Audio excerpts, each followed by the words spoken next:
So, magandang umaga mga kababayan. Nandito po tayo ngayon sa Talamban, Cebu City. Papunta po tayong Ayala Business Park mga kababayan.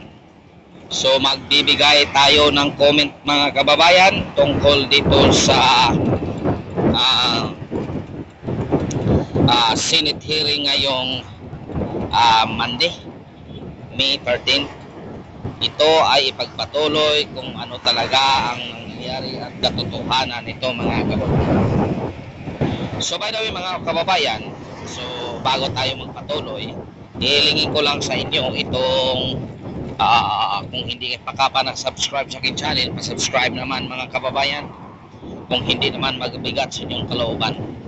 So yun lang ang hiniling ko sa iyo mga kababayan. OFW around the world. So, pag-subscribe naman dyan. So, like and share ang aking video para naman madagdagan aking mga subscriber mga kabayan para makapag-live na ako mga kababayan. Sabik na ako makapag-live na sa YouTube mga kababayan. So, by the way mga kababayan, ito ang ating tatalakay. Ngayon, May 13, patuloy ni Senator Bato de la Rosa ang PDEA leakage ito mga kababayan ha. Leakage information tungkol dito sa pulburon. By the way mga kababayan, ito ang ating masasabi na sa aking palagay, tama ito si Bato de la Rosa. Ang pag-iimbestiga hindi lamang ganoon at hindi lamang imbitahan itong mga resource person na habang tumatagal ang investigation, palalim ang nag-involve dito mga kababayan. Ngayon, ay imbitahan daw nila si Paquito Ochoa. Paquito Ochoa dati sa unang cabinet secretary si Paquito Ochoa sa panahon ni Noynoy Aquino. So ito ang bibigyan natin ng pansin kung iimbitahan nila si Paquito Ochoa. Ngayon, kung sabihin Paquito Ochoa na wala akong alam dyan, anong mangyari sa kanan? Wala mga kabayan, di ba? Wala. Kasi itong PDEA under the executive order, under the executive, so that's why easy lang sila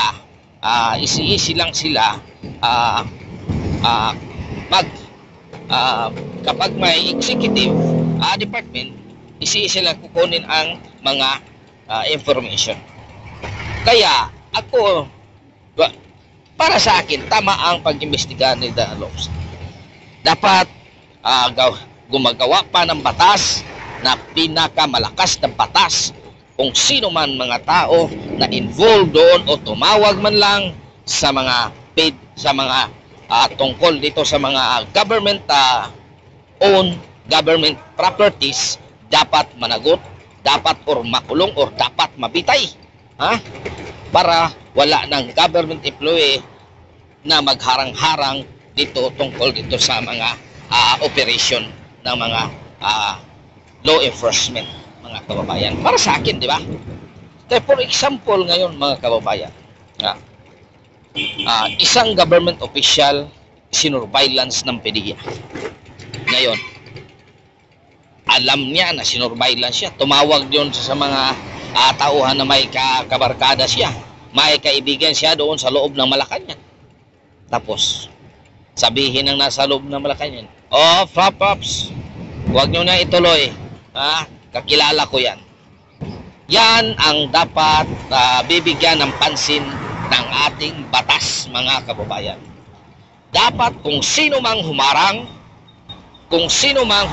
sa mga operasyon tungkol dito mga confidential na information ay dapat talagang managot. Dapat makulong sa buong buhay niya or bitayin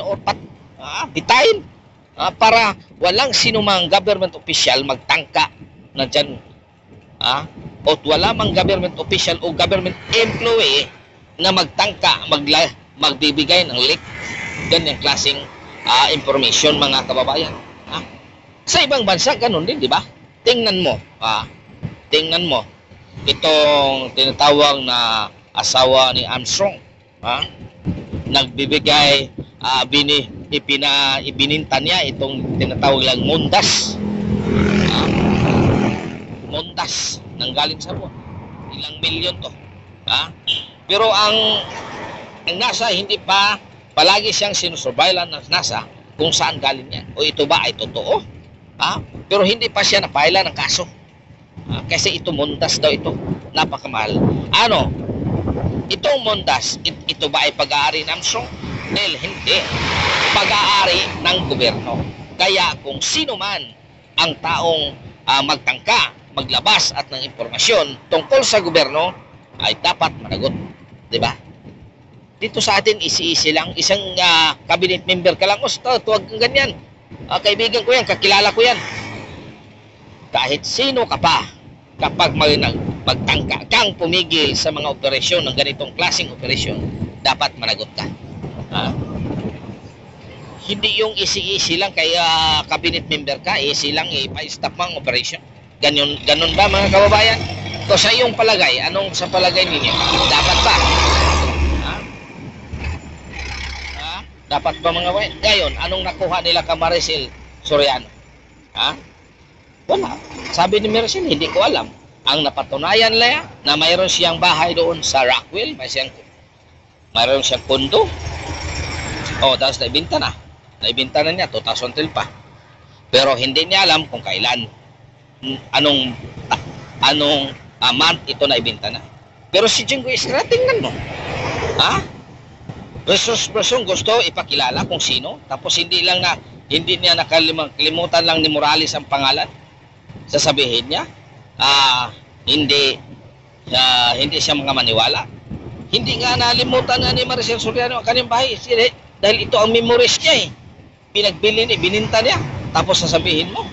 Ibig sabihin si Maricel, ganon din. Hindi rin maniniwala sa inyo. Hindi rin kayo maniniwala. Kalukuhan ang ganyang kasing rason mga kababayan. So tama ito. Ipagpatuloy ito ni Senator De La Rosa. So mga kababayan, maraming salamat. Hanggang dito na po na lang tayo. So maraming salamat sa inyo mga kababayan sa inyong suporta. Ito ay utang na loob ko sa inyo ang pag-view sa aking channel. So maraming salamat. God is good all the time. God is good mga kababayan. Maraming salamat.